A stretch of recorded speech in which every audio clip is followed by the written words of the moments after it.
Hello guys. तो आज अपन बात करते हैं कि सबमरीन काम कैसे करता है। क्योंकि सबमरीन क्या है, एक तो एक टेक्नोलॉजी बहुत मुश्किल रहता है बनाने के लिए, और वो काम कैसे करता है। देखो, सबसे पहले जो सबमरीन था और आज के जमाने के सबमरीन में कितना फर्क आ गया है। क्या स्कॉर्पियन क्लास क्या होता है, कलवरी क्लास क्या होता है, अरिहंत क्लास क्या होता है। अभी कौन सा नया डीजल इलेक्ट्रिक सबमरीन हम लोग के नौसेना में शामिल हुआ। तो ये सब के बारे में अपन अभी बात करते हैं। तो सबसे पहले क्या है, सबमरीन का जो सबसे ज्यादा मेजर यूज किया था वो जर्मनी किया था। जर्मनी क्या किया था कि उसको यू बोट बोलता था। उस जमाने में ऐसे यू बोट बोला जाता था, इसको सबमरीन नहीं बोलते थे। तो वो क्या करता था कि जो अटलांटिक ओशन है उसमें अपने सारे यू बोट्स लगा के रखा था। ये वर्ल्ड वॉर टू में जब अमेरिका इंग्लैंड की मदद करने के लिए आता था, तब उसमें बहुत बड़ा रोल था कि उसको मदद ना करने देने के लिए ये यू बोट बहुत काम करते थे। अब देखो ये यू बोट कैसे होते थे, जैसे आप ये देख सकते हो, ये तो नाजी फ्लैग है इन लोग का। तो ये देखो, यहाँ पे जर्मनी है, ये जो इस एरिया में है। देखो गाइस, ये इस एरिया में जर्मनी है। तो यहाँ पे अमेरिका था, तो अमेरिका क्या कर को मदद करने के लिए अगर आना था इंग्लैंड फ्रांस ये सबको, तो क्योंकि ये लोग सब एक ही टीम में थे, तो इनको अगर मदद करने के आना था तो ये नॉर्थ अटलांटिक ओशन पार करके आना पड़ता था। तो ये क्या करता था कि ये यहाँ पे लाइन से अपनी ऐसे सबमरीन बैठा के रखा था, लाइन से पूरा इधर। और इसके क्या है, यहाँ पे से इसके शिप्स आते थे इस साइड से।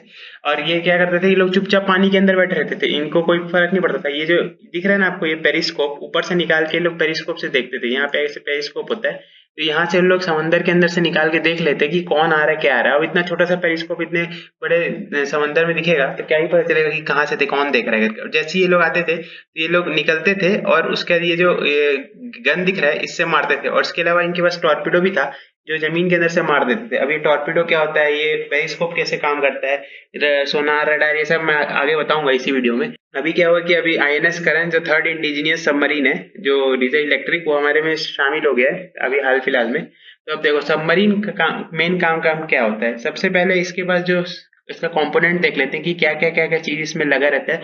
और मतलब आउटर एक तरीके से देख लेते हैं, अंदर अंदर का तो बाद में समझ लेंगे। तो इसमें क्या है, सबसे पहले क्या है, इस सबमरीन का दो काम होता है मतलब मूव करने के लिए। एक ऊपर नीचे जाना है, पानी के अंदर बाहर जाना है, और एक पानी में आगे पीछे दाएं बाएं मतलब किधर भी मुड़ना है। तो आगे बढ़ाने का काम करता है प्रोपेलर। ये आप लोग इस साइड प्रोपेलर देख सकते हो, प्रोपेलर बना हुआ है। इसका काम है कि ये पीछे से धक्का देगा और सबमरीन आगे जाएगा।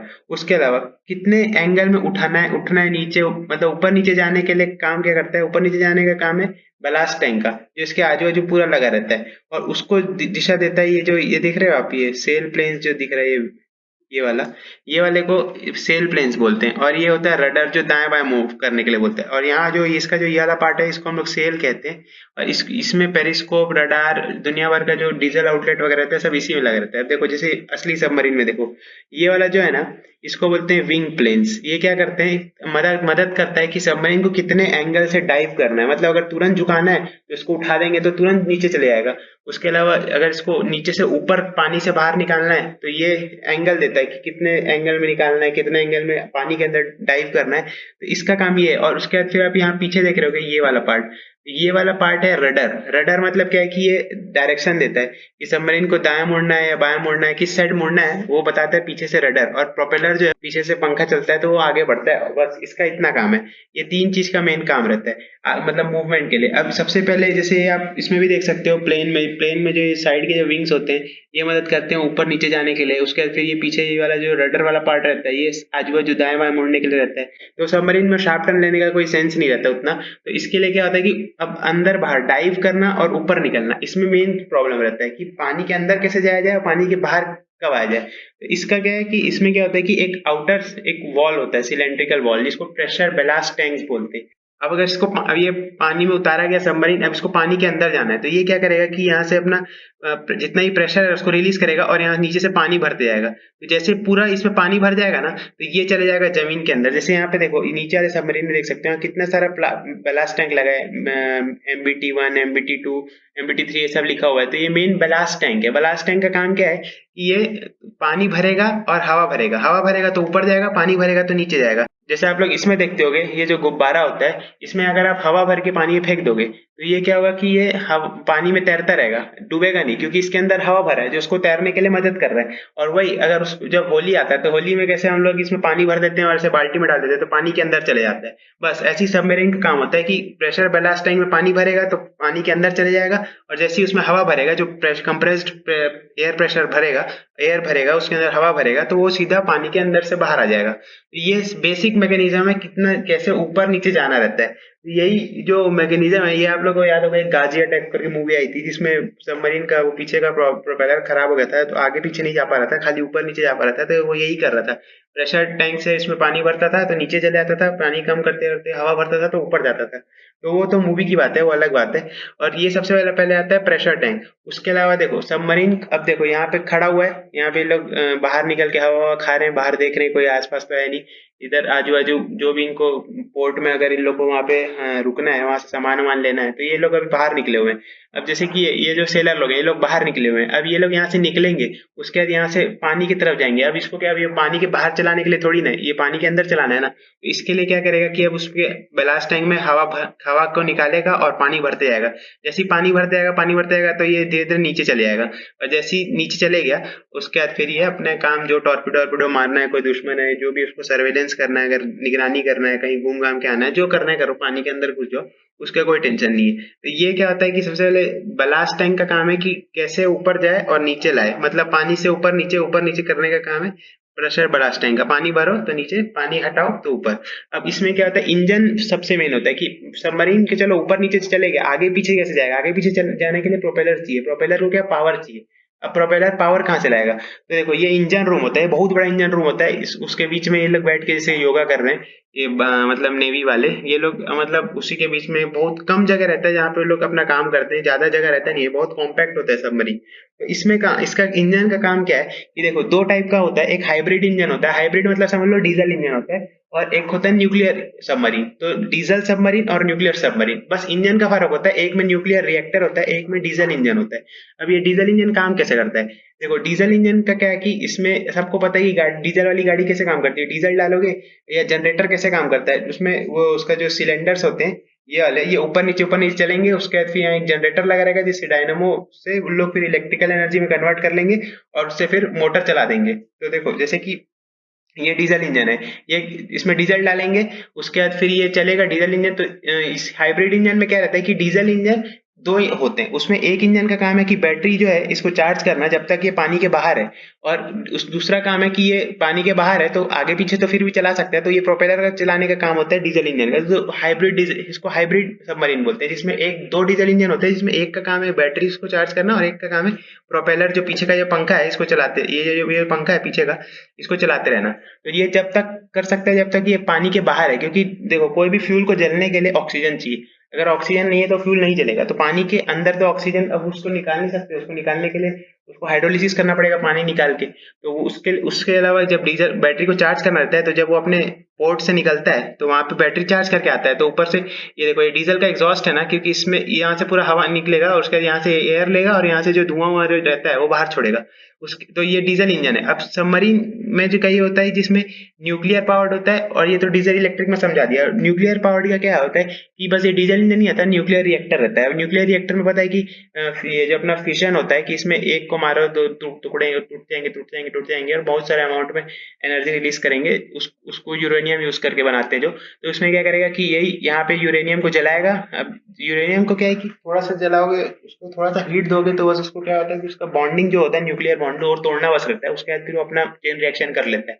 तो उसको ये करेगा यहाँ से, फिर ये यहाँ पे क्या करेगा कि जो पानी है, ये कूलेंट पंप है, ये क्या करेगा पानी उठाएगा और अपने पाइप्स में भेजेगा।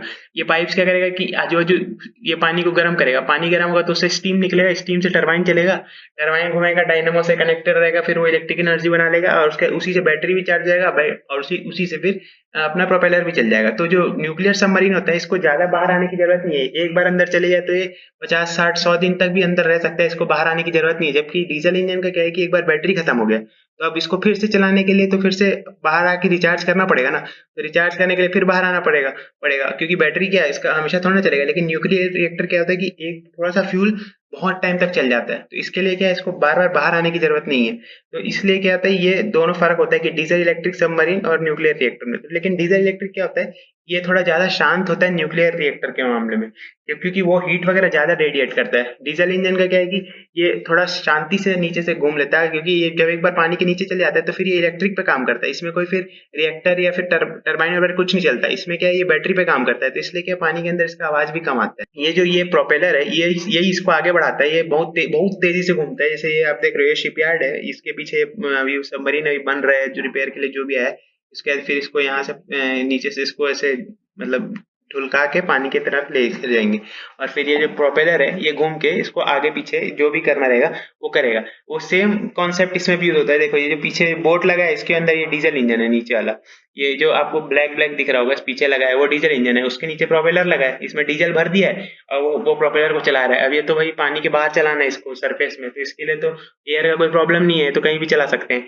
वैसे ही यहाँ पे देख सकते हो आप, ये जो डीजल इंजन है ये वाला, और उसके अलावा ये जो डीजल इंजन है नीचे में ये इससे पानी निकाल रहा है इधर से, तो ये इसी से आगे पीछे चल जाता है। तो ये तो नॉर्मल बोट के लिए होता है, लेकिन और जब सबमरीन पानी के बाहर रहता है तो वो भी ऐसे ही काम करता है। तो उसके अलावा क्या है कि अब देखो डीजल वीजल इंजन हो गया, काम से करना चालू हो गया, लेकिन पता कैसे चलेगा आसपास कौन है क्या है। इसके लिए क्या होता है, इसमें एक पेरिस्कोप होता है। पेरिस्कोप क्या होता है कि जो पानी के अंदर से ऐसे एक तो पाइप जैसा निकला रहता है, यहाँ पे क्या 45 डिग्री में एक मिरर लगा रहता है, उसी के जैसे इसी इसके सामने भी 45 डिग्री का एक मिरर लगा रहेगा। तो ये ऊपर का रिफ्लेक्शन नीचे मारेगा, नीचे का रिफ्लेक्शन इसमें इस तरीके से ऐसे आएगा, फिर यहाँ से यहाँ देखेगा, यहाँ पे एक और आदमी है जो यहाँ आंख लगा के देख रहा है। तो यहाँ से इस तरीके से मिरर मैकेनिज्म यूज करके पेरिस्कोप का यूज करते हैं। अब लेकिन ये क्या है कि ये पानी के नीचे जब जाता है तो पेरिस्कोप भी इसका पानी के नीचे चले जाता है, तो उसके अलावा उसका तो वहाँ कुछ दिखता नहीं, क्योंकि पानी के अंदर लाइट ज्यादा दूर तक ट्रेवल नहीं कर सकता। पानी के अंदर क्या अंधेरा होता है मोस्ट प्रोबेबली। तो इसके लिए क्या है कि ये जितना दूर थोड़ा सा पेरिस्कोप निकाल के देखता है कि आसपास अरे कोई शिप विप तो नहीं, जैसी कोई शिप मिलता है तो उसको निशाना बना के उसके बाद फिर उड़ा देता है। मतलब उसको जो भी ऑर्डर मिलता है सबमरीन के जो ड्राइव मतलब जो वो हैं चलाने वाले हैं, या उसको जो भी मैनेज कर रहे हैं, उसको जो ऑर्डर मिलता है वो काम करते हैं। अब इसमें इसी तरीके से लोग देखते हैं, और ये हैंडल रहता है, इससे आगे पीछे टेढ़ा मेढ़ा घूम सकता है। तो ये चार मतलब 360 डिग्री लोग देख सकते हैं कि आसपास कौन सी शिप है क्या है। लेकिन एक टाइम क्या है, ये नीचे चले जाएगा तो पता नहीं चलेगा कि क्या है। उस टाइम यूज करते हैं ये लोग सोनार। अब सोनार के अब जैसे ये निकला है, अब जैसे इसका यहाँ पेरिस्कोप था, अब पेरिस्कोप तो नीचे चले गया पानी के अंदर, अब इसको पता कैसे चलेगा कि ऊपर एक शिप आया है कि नहीं। तो इसके लिए क्या करेगा कि ये सोनार सोनार का यूज करेगा। सोनार क्या होता है कि साउंड नेविगेशन एंड रेंजिंग। उसमें क्या होता है, साउंड वेव्स फेंकता है। ये इस तरीके से साउंड वेव्स फेंकेगा, अब ये ऐसे टकरा के आएगा, तो जितना तेजी से जो साउंड वेव्स हैं वो गए और टकरा के आए, तो वो स्पीड निकालता है, कितने स्पीड से हम लोग छोड़े, कितनी तेजी से, और कितने समय बाद वापस आए, कितना टाइम आया, उस हिसाब से वो डिस्टेंस निकाल लेता है। वो सब कंप्यूटर आजकल इतने एडवांस हो गया कि वो लोग खुद कर लेते हैं। ये सब हम लोग को कैलकुलेट करके बैठ के नहीं करना पड़ता। तो इसमें क्या है कि ये मारेगा ऊपर, और ऊपर से फिर पता चल जाएगा अरे ऊपर से कुछ है हमारे, तो ऊपर कुछ है, तो उस लोग पता चल जाता है कि कौन मतलब किससे टकरा के कितना देर में आया और कितना आया। मतलब कुछ साउंड वेव्स अगर वहीं रह गए काफी कम अमाउंट में वापस आए, तो पता चल जाता है उन लोग को कि यहाँ पे कोई शिप है या क्या है। तो उस हिसाब से ये लोग पता करते हैं। और इसमें खिड़की विड़की भी नहीं होता कि बाहर झांक के देख ले अरे कौन है क्या है करके। तो इसकी वजह से क्या है कि इसका जो सोनार होता है ना, वो 120 डिग्री इस हिसाब से काम करता है। मतलब दाएं बाएं वो 120 डिग्री में देख सकता है। उसके बाद और देखना है तो फिर सबमरीन को घुमाना पड़ेगा, और ऊपर नीचे वो 90 डिग्री में देख सकता है कि ऊपर नीचे। उसके बाद फिर तुमको वो जो विंग प्लेन्स है उसको ऊपर करके ऊपर उठाना पड़ेगा सबमरीन, तो वो और ऊपर देखेगा, या विंग प्लेन को नीचे करोगे तो और नीचे देखेगा, और रडार वडार से घुमाओगे तब वो 120 डिग्री के आगे देख पाएगा। इसका मेन काम रहता है कि जो अंदर जो सी माइंस होते हैं, वाटर माइंस होते हैं ना, इससे बचना। इसमें क्या होता है कि ये लोग क्या करते हैं कि एक बड़ा सा एक कुछ पत्थर वत्थर टाइप का कुछ बांध देते हैं, और उसमें एक चेन लगा देते हैं, और ये माइंस होता है जिसमें जैसे ही कुछ टकराएगा तो वो जाके ये एक्सप्लोड हो जाएगा माइन। और एक बार एक्सप्लोड हुआ तो वो सबमरीन को भी अंदर से फोड़ मतलब बाहर से फोड़ देगा, पानी घुसेगा, फिर सबमरीन का कोई काम ही नहीं है, फिर तो डूब के खत्म हो जाएगा वो। तो इसका क्या है कि इसका काम है तो ये सी माइंस जो होते हैं, जो समंदर के अंदर जो दुश्मन बिछा के चले आता है, उससे बचने का काम इसका मेन रहता है सोनार का। ये अगर बहुत सारा ये डिटेक्ट कर लेगा कि यहाँ से छोड़ा वेव्स छोड़ा वेव्स छोड़ा वेव्स छोड़ा, बोला अरे यहाँ पे तो कुछ है जो पता नहीं चल रहा है क्या है, उसके बाद फिर ये लोग लगातार लगातार छोड़ेंगे तो पता चलेगा अरे यहाँ बहुत सारा कुछ कुछ चीज रखा है, तो फिर लोग ये अपना पाथ चेंज करेगा, ऊपर नीचे जाएगा, उस हिसाब से काम करेगा। अब इसमें क्या दो प्रकार का सोनार होता है। एक होता है पैसिव सोनार, एक एक्टिव सोनार होता है। पैसिव सोनार मतलब क्या होता है कि एक्टिव सोनार तो आप समझ गए कि जो ये वेव्स छोड़ा कुछ से टकरा के वापस आया तो समझ आ गया कि अच्छा वहां पे ये। लेकिन ऐसा भी तो हो सकता है कि यहाँ पे कोई और सबमरीन हो मान लो, और वो भी अपना सोनार छोड़ रहा है, तो इसके ऊपर जाके टकराया और ये इसका जाके उसके ऊपर टकराया, तो ये क्या, जब दोनों आपस में टकराएंगे तो ये क्या होता है कि उसका भी साउंड वेव सुनता है। पैसिव सोनार का काम है कि जो दूसरा जो वो बना रहा है, मतलब कोई आवाज निकाल रहा है, उसको ये सुने।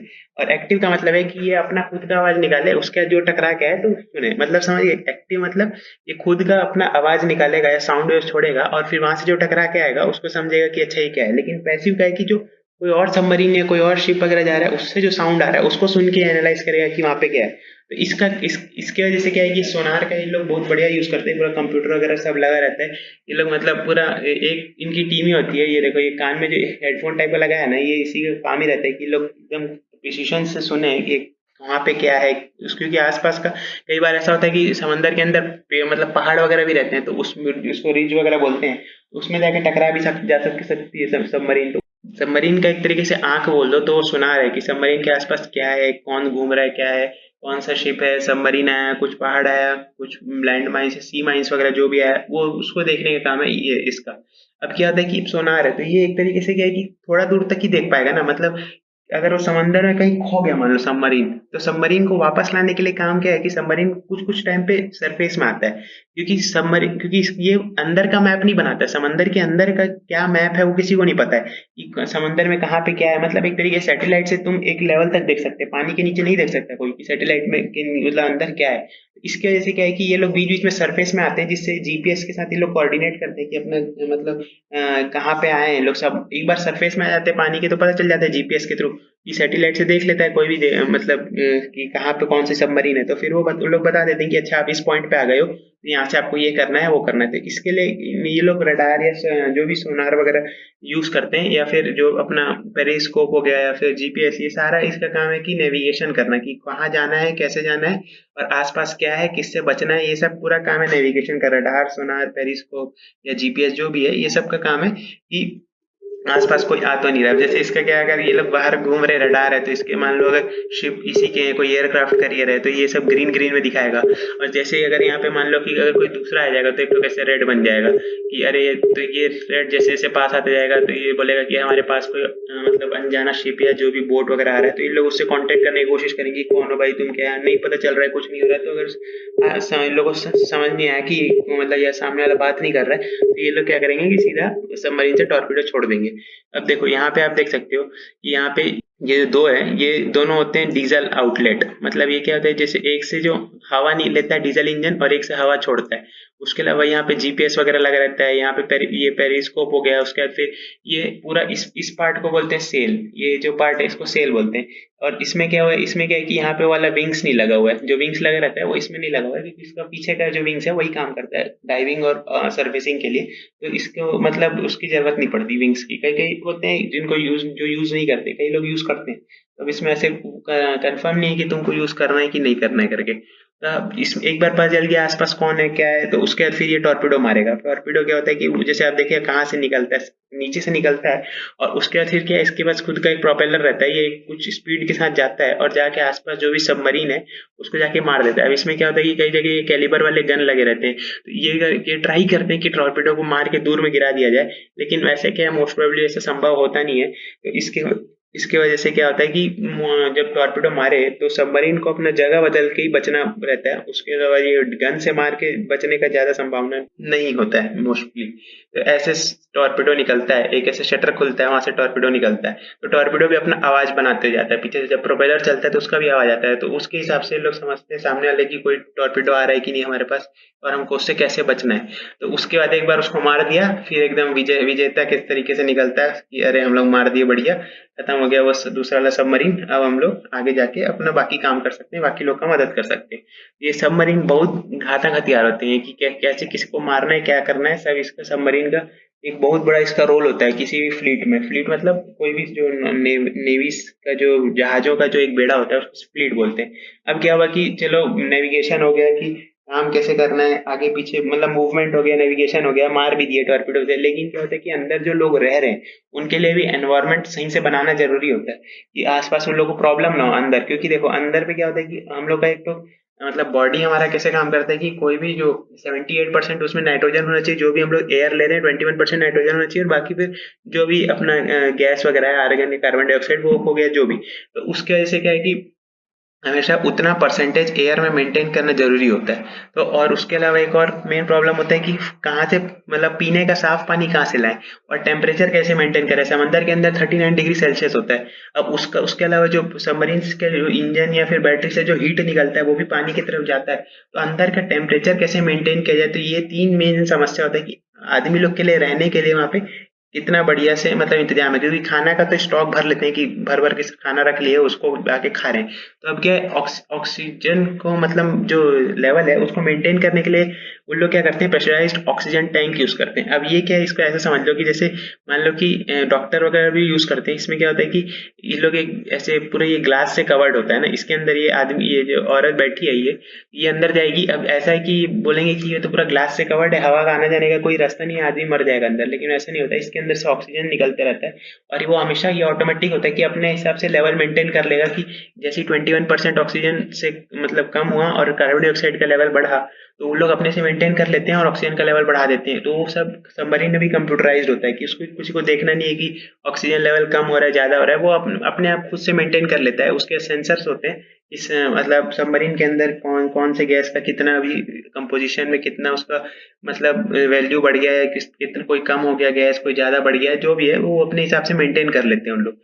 तो ये एक तरीके का ऑक्सीजन टैंक जो यूज करते हैं, उससे क्या होता है कि जो ऑक्सीजन का कमी होता है वो कभी नहीं होता। उसके अलावा पीने का पानी का मेन प्रॉब्लम होता है कि सबसे ज्यादा सबमरीन के अंदर। तो इसके लिए उसके अंदर क्या है, एक डीसैलिनेशन प्लांट लगता है।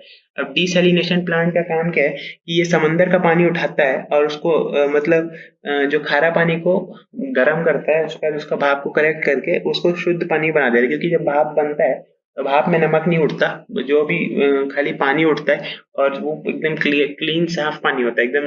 तो उसको सीधा वो लोग पीते हैं। तो ऐसा एक छोटा सा एक प्लांट रहता है। ये तो बहुत बड़ा प्लांट है, तो ऐसी टाइप का एक छोटा प्लांट होता है सबमरीन के एक साइड में। वहां पे क्या होता है कि वो सबमरीन से मतलब समंदर का पानी उठाता है, उसको साफ सफाई करता है, उसके बाद उसको भाप बनाता है और भाप को कलेक्ट करता है, और उसके बाद फिर उसको जमा करके एक लीटर मतलब एक कोई कैन में या कोई टैंक में भर देता है, वहां से लोग पीते हैं। वॉशरूम वगैरह के लिए भी जो पानी वगैरह यूज करना रहता है वो वही वहीं से यूज होता है। उसके अलावा टेम्परेचर मेंटेन करने के लिए ये एसी टाइप का ही चीज होता है जी। असली में ऐसा एसी नहीं होता। वो क्या करता है कि जो अगर मान लो कि टेम्परेचर अंदर अंदर का ठंडा हो गया, कि मान जैसे अगर आर्कटिक वगैरह एरिया में सबमरीन जा रही है, तो वहां पे क्या होगा कि जो वैसे ही पानी ठंडा होता है, उसके वजह से क्या होगा कि जो टेम्परेचर है सबमरीन का वो गिर जाएगा। और सबमरीन का टेम्परेचर गिरेगा ना, तो उसकी वजह से मतलब आसपास का अंदर के लोगों को प्रॉब्लम होगा। तो उसकी वजह से क्या है, वहाँ पे टेम्परेचर कंट्रोल करने के लिए ऐसे एयर कंडीशनर टाइप का रहता है, जो टेम्परेचर को अंदर और बाहर के हिसाब से मेंटेन करके बढ़ा घटा सकता है। तो ये होता है कि कैसे कैसे हमारा एक सबमरीन काम करता है, कि सबमरीन में क्या होता है, क्या नहीं होता है, और मतलब कैसे टॉर्पेडो काम करता है, कैसे सबमरीन आगे पीछे जाता है, ऊपर नीचे जाता है, और ये सारा चीज मैं बता दिया। कैसे लोग रहते हैं अंदर, कैसे एनवायरनमेंट में रहते हैं। उसके अलावा देखो, आप सुने होंगे आप लोग Kalvari class submarine, Shishumar class, Sindhu Ghosh class. ये सब क्या है कि असली में क्या है कि जैसे मैं बताया था कि दो प्रकार का मेन सबमरीन होता है, एक हाइब्रिड जिसमें मतलब डीजल इलेक्ट्रिक, और एक होता है न्यूक्लियर सबमरीन। तो ये जितने भी कलवरी क्लास, शिशुमार क्लास और सिंधु घोष क्लास होते हैं ना, ये सब असली में है डीजल इलेक्ट्रिक। अब इसमें क्लास कैसे बनाते हैं, क्या है कि कोई भी जैसे स्कॉर्पिन क्लास का सबमरीन जो फ्रांस बनाता था, उसका हम लोग मतलब उठा के लाए डिजाइन कि हम लोग अपना बनाएंगे। तो अब उसी का क्या हुआ कि पहला जो सबमरीन बना ना, उसका नाम रख दिया आईएनएस कलवरी। तो जो भी पहला सबमरीन उस क्लास का बनता है, तो जैसे मान लो कि अगर आप कहीं गए और वहां से कोई डिजाइन कॉपी करके ले आए और वही डिजाइन का कोई प्रोडक्ट बनाओगे, तो वो प्रोडक्ट का जो नाम होगा ना वो, तो अब क्या है कि वो उसी का नाम से क्लास हो जाएगा। जैसे स्कॉर्पिन क्लास फ्रांस यूज करता था, लेकिन हम लोग वो स्कॉर्पिन क्लास को छाप के ले आए, है ना, मतलब उसका उसके अपने हिसाब से मॉडिफाई करके उसको बनाए। तो अब अभी इंडिया में उसको स्कॉर्पिन क्लास नहीं बोलेंगे, इंडिया में उसको बोलते हैं उस कलवरी क्लास, क्योंकि पहला सबमरीन जो उस हिसाब से बना था उसका नाम आईएनएस कलवरी था। आईएनएस मतलब इंडियन नेवल सर्विस। और उसके अलावा फिर आईएनएस शिशुमार जो पहला सबमरीन में था शिशुमार क्लास के तहत, उस वो जर्मनी से उसका मतलब एक तरीके से डिजाइन उठा के लेके आए थे। टाइप 209 जो उसका जर्मनी का जो क्लास है, वहां से हम लोग उठा के ले आए थे। तो वहां से उसके अलावा जो भी उसमें जो उसके वैसी सेम प्रकार के जितने भी सबमरीन बनेंगे ना, तो उनका नाम सब में एस से ही चालू होगा। वो जितना भी, जैसे इसका आईएनएस के कलवरी के क्लास के जितने भी सबमरीन बनेंगे ना वो के से चालू होंगे। उसके अलावा जैसे सिंधु घोष क्लास है, तो उसमें उसका क्या है, किलो क्लास के जो सबमरीन होते थे रशिया के, उसका हम लोग डिजाइन उठा के लेके आए थे और उसका अपना बनाए थे। तो उसके हिसाब से जो भी है सो सिंधु क्लास घोष क्लास है, तो पहला बना था सिंधु घोष, फिर सिंधु रत्न, सिंधु विजय, जो भी बनते गया एक के बाद एक के बाद एक बनते गया। तो उसको हम लोग सिंधु क्लास सबमरीन बोलने लगे, सिंधु घोष क्लास सबमरीन। तो इसमें क्या है, सब में सिंध संध सिंध लगते जाएगा, इसमें क्या है, सब में ये एस से चालू होगा और ये सिंध से चालू होगा। तो इसके वजह से पता चल जाता है कि कौन सा सबमरीन है और कौन सा अटैक सबमरीन है, कौन सा नॉर्मल मतलब सपोर्टिंग के सबमरीन है। जो पुराने जो सबमरीन है, जो शिशुमार क्लास, सिंधु घोष क्लास, ये सब क्या थोड़े पुराने सबमरीन है, तो ये इसको मोस्टली सपोर्ट के लिए होते हैं कि सामने अटैक करने के लिए कलवरी क्लास या किलो क्लास के सबमरीन है, ये सब आगे जाते हैं। शिशुमार क्लास का जो होते हैं वो थोड़े पीछे रहते हैं, क्योंकि ये क्या है, थोड़े पुराने हो चुके हैं और इसके क्या है कि ये मोस्टली सपोर्ट के काम आते हैं। इसी सिंधु क्लास में से एक, सिंधु घोष क्लास में से एक सबमरीन था सिंधु वीर, उसको हम लोग डीकमीशन कर दिया, मतलब उसका काम खत्म हो गया था, वो आउटडेटेड हो गया था, तो उसको हम लोग बंद कर दिया और उसको जो म्यांमार को लीज में दे दिए थे कि लो तुम लोग चलाओ इसको करके। तो अभी म्यांमार मिलिट्री के पास जो एक सबमरीन है वो हमारी है सिंधु वीर नाम से। तो उसके अलावा जो वो तो डीजल इलेक्ट्रिक सबमरीन का तो मैं बता दिया। उसके अलावा क्या इंडिया के पास जो न्यूक्लियर सबमरीन है, उसमें क्या है, भारत जो है वो अरिहंत क्लास का बना रहा है। अभी अरिहंत क्लास क्या है कि ये एक्चुअली क्या, हम लोग रशिया से ये सीख के आए थे कि कैसे बनाया जाता है अरिहंत, मतलब कैसे बनाया जाता है हम लोग को nuclear powered ballistic missile submarine. अब बैलिस्टिक मिसाइल सबमरीन में इसी में आगे समझाऊंगा, लेकिन न्यूक्लियर पावर्ड से समझिए कि ये न्यूक्लियर रिएक्टर से काम करते हैं और कई मतलब महीनों तक ये पानी के अंदर रह सकता है, इसको बार बार सरफेस में नहीं आना पड़ता अपना बैटरी चार्ज करने के लिए। तो इसके लिए क्या है कि हम लोग पहला जो बना था वो आईएनएस अरिहंत बना था, तो इसलिए हम लोग इसको बोल दिए कि ये अरिहंत क्लास का है ना। उसके अलावा हम लोग रशिया से एक सबमरीन लीज पे लिए थे अकूला 2 करके, इसको और उसका नाम रख दिया आईएनएस चक्र। तो अब ये क्या हुआ कि अब ये जो भी हम लोग इसके ना इस फिर से और लीज में लेंगे अगर सेम प्रकार का सबमरीन, तो उसको हम लोग बोल देंगे चक्र क्लास। लेकिन अब और लीज में लेने की अभी जरूरत तो है नहीं, क्योंकि अभी हम लोग खुद ही बना रहे हैं इतना सारा। लेकिन फिर भी हमारे पास सबमरीन की संख्या बहुत कम है, तो उसके लिए हम लोग शायद लीज में ले सकते हैं। तो अगर सेम प्रकार का सबमरीन लेंगे अकूला क्लास का, तो उसको हम लोग चक्र क्लास में बोल देंगे, और आईएनएस आईएनएस करके जो भी नाम रहेगा सी से चालू होगा, है ना। उसके अलावा हम लोग फ्यूचर अटैक सबमरीन में काम कर रहे हैं, जो मतलब मिसाइल और बैलिस्टिक मिसाइल वगैरह टॉर्पीडो वगैरह सब मार दे। अब इसमें क्या है कि मिसाइल बैलिस्टिक मिसाइल में से पता ही था, क्रूज मिसाइल ज्यादा दूर तक नहीं जाता है और वो बहुत तेज होता है। और बैलिस्टिक मिसाइल क्या होता है कि वो एक कॉन्टिनेंट से दूसरे कॉन्टिनेंट जा सकता है, 5,000 किलोमीटर, 6,000 किलोमीटर, 8,000 किलोमीटर ऐसे मारता है बैलिस्टिक मिसाइल। और क्रूज मिसाइल ज्यादा दूर नहीं जाता, 300, 400, 500, 900, 400, 500, 600 किलोमीटर तक जाता है क्रूज मिसाइल, उससे ज्यादा नहीं जाता। तो वो क्या बहुत तेज होता है। तो ब्रह्मोस एक प्रकार का क्रूज मिसाइल है। उसके अलावा देखो ये आप इसमें अपने से पढ़ सकते हो कि कब कौन सा कमीशन हुआ था। 2005 में सिंधु घोष आया, फिर 2006 में आया, 2016 में आया सिंधु, 2016 ऐसे ऐसे करके कौन कौन सा कब कब आया और कौन कौन सा अभी तक चल रहा है, क्योंकि इसमें डी कमीशन वाले नहीं लिखे हुए हैं। जो जो चल रहे हैं अभी हम लोग यूज कर रहे हैं, अभी हमारे पास 17 है।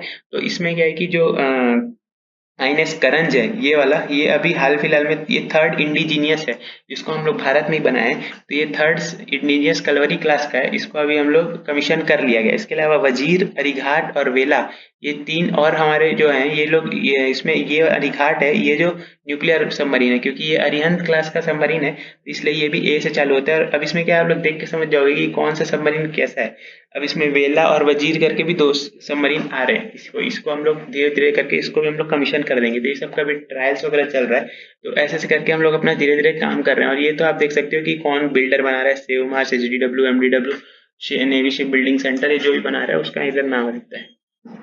तो गाइस इसमें अरिहंत जो है, आईएनएस अरिहंत, जो अरिहंत क्लास का पहला सबमरीन है, ये एक तरीके से सब एसएसबीएम में आता है। एसएसबीएम मतलब जो बैलिस्टिक मिसाइल लॉन्च कर सकता है। एसएसके मतलब जो किलो क्लास या फिर डीजल इलेक्ट्रिक होता है, जो मैं आपको इधर पहले ही समझा दिया था। ये जो होता है एसएसके होता है, जो किलो क्लास वगैरह होता है, ये कलवरी क्लास या शिशुमा क्लास, डीजल इलेक्ट्रिक। उसके अलावा जो एसएसबीएन होता है, ये जो आप इधर देख सकते हो एसएसबीएन, ये बैलिस्टिक मिसाइल प्लस न्यूक्लियर होता है। जो एसएसएन होता है वो खाली न्यूक्लियर होता है, जो बैलिस्टिक मिसाइल नहीं मार सकता। और जो एसएसके होता है वो तो सबको पता है कि ये इलेक्ट्रिक होता है।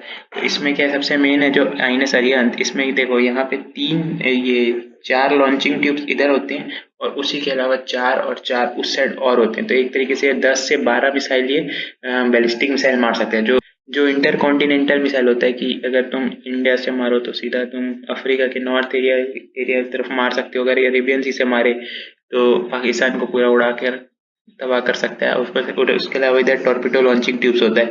और पीछे जो, क्योंकि ये एसएसबी एन है। तो इसकी वजह से क्या है कि ये nuclear missile plus ballistic missile plus nuclear reactor दोनों का इसका काम होता है। और इसकी मतलब इसमें 100 के अराउंड क्रू आते हैं, और मतलब ये कई हजारों के क्रू वालों एयरक्राफ्ट कैरियर वगैरह को भी डुबा के बढ़िया से खत्म कर सकता है। तो अब क्या है कि इसका ये जो ये आप देख सकते हो, ये जो मेन ये पार्ट है यहाँ से सीधा ऊपर निकल जाता है, वर्टिकल लॉन्चिंग ट्यूब्स होते हैं, और ये सामने में यहाँ पे पूरे टॉर्पिडो भरे रहते हैं जो सामने टॉर्पिडो ट्यूब से फायर हो जाता है। बाकी तो फिर ये तो पूरा पीछे ये न्यूक्लियर रिएक्टर दिख रहे होगे ऑरेंज रंग का, ये पीछे ये काम करेगा, और पीछे इलेक्ट्रिक मोटर वगैरह सब वो उधर काम हो जाएगा, उसका कोई प्रॉब्लम नहीं रहेगा। तो ये देखो ये कैसे मारता है, ये क्या करता है सीधा इसका ऊपर का ढक्कन खुलता है, ऊपर से एक मिसाइल जाता है, फिर पानी उसके बाद फिर वो कहीं भी जहाँ इसको टारगेट किया जाता है वहां जाके मार सकता है। जैसे इसमें भी आप देख सकते हो नीचे कि ये ढक्कन खुला, ये ऊपर के ये वाला एरिया जो है, ये जो आपको दिख रहा होगा ये वाला एरिया, ये जो खंड खंड बना हुआ है डब्बा डब्बा टाइप का, ये सब एक एक मिसाइल का ढक्कन है। ये ऊपर से खुलता है ढक्कन और ऊपर से एक मिसाइल निकलता है, बैलिस्टिक मिसाइल जो जाके आसपास के दुश्मनों को मार देता है। ऊपर से सबमरीन को मारने के लिए टॉर्पीडो तो है ही हमारे पास। तो इसके अलावा क्या है कि ये और न्यूक्लियर रिएक्टर से भी मतलब एक तरीके से पावर मिलता है इसको, तो उसकी वजह से ये बहुत टाइम तक समंदर के अंदर बहुत टाइम तक रह सकता है। और देखो ये देश के मतलब कंट्री वाइज ये बता रहा है कि कौन से देश के पास कितने सबमरीन है। भारत के पास पहले 16 थे, अभी आईएनएस करें जाए तो 17 हो गए। सबसे ज्यादा सबमरीन है चाइना के पास, और अभी देखो ईरान और नॉर्थ कोरिया जैसे इन लोग के पास भी भारत से ज्यादा सबमरीन है, क्योंकि भारत क्या है कि अपनी नेवी में ज्यादा ध्यान नहीं दिया है, क्योंकि भारत को ज्यादा से ज्यादा मुश्किल जो होता है वो थल सेना और वायु सेना में मतलब जरूरत पड़ेगा अगर कोई भी प्रॉब्लम हुआ तो। जैसे चाइना है तो चाइना लैंड एरिया से ही आक्रमण करेगा, वो साउथ चाइना सी से घूम के आके नेवी से आक्रमण तो ना करेगा उतना ज्यादा। उसके अलावा पाकिस्तान को तो बात ही छोड़ो, उसका तो अकेले वायु सेना या थल सेना उसको खत्म कर सकती है, उसका कोई उसके लिए कोई विशेष ध्यान नहीं देता। तो इसके लिए भारत क्या है कि नेवी में ज्यादा इन्वेस्ट नहीं किया। वैसे जो यूएस है ना, यूएस अपने मतलब थल सेना में ज्यादा इन्वेस्ट नहीं करता, क्योंकि उसको एयरफोर्स और एयरक्राफ्ट कैरियर वगैरह में ज्यादा इन्वेस्ट करता है। क्यों? क्योंकि उसको क्या है कि उसको पता है कि उसके आसपास जो कनाडा मैक्सिको ये सब है, ये लोग उतना ज्यादा प्रॉब्लम करेंगे नहीं, रशिया चाइना ये लोग इसका, नॉर्थ कोरिया इसी से सब उसका लड़ाई होता है। तो उसके लिए मोस्टली एयरफोर्स और एयरक्राफ्ट कैरियर दूर दूर तक जाने के लिए, तो इसके लिए यूनाइटेड स्टेट्स 11 एयरक्राफ्ट कैरियर रखा हुआ है। चाइना के पास भी 2 है, अभी तीसरा आ जाएगा। तो चाइना अभी सबमरीन के मामले में दुनिया में सबसे बड़ी नेवी का मतलब उसका काम चल रहा है, क्योंकि चाइना की सबमरीन पूरी दुनिया में हर जगह कहीं ना कहीं छुपी रहती है, लेकिन वो भी पकड़ा जाती है इसरो के सैटेलाइट वगैरह से। तो उसका उतना चिंता करने की बात नहीं है, लेकिन फिर भी इंडिया को अपने मतलब जो सबमरीन है, जो 6 हम लोग न्यूक्लियर सबमरीन भी बनाना चाहते हैं, उसके अलावा डीजल इलेक्ट्रिक सबमरीन बनाना चाहते हैं, तो कम से कम हमको इसको 30 तक तो पहुंचाना चाहिए। देखो